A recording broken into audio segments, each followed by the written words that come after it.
A Concellería de Turismo da Pobra volve a apostar polas viaxes en veleiro. O éxito da iniciativa posto en marcha o pasado outono foi unha das principais razóns que levaron o Concello a repetir a experiencia.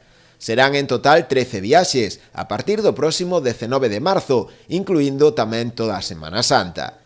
A ruta a realizar este ano será a Ruta Xacobea do Mar de Arousa e Ulla. O primeiro programa fíxose durante os meses de outono e inverno e este segundo programa vai empezar o 19 de marzo, a primeira viaxe, e logo se fará durante toda a Semana Santa. En total, 13 viaxes en veleiro que nos recordan a tradición que ten a Pobra do Caramiñal, a tradición xacobea da Pobra do Caramiñal, a súa relación co Camiño de Santiago. Seguindo un pouquiño que era a Ruta Xacobea,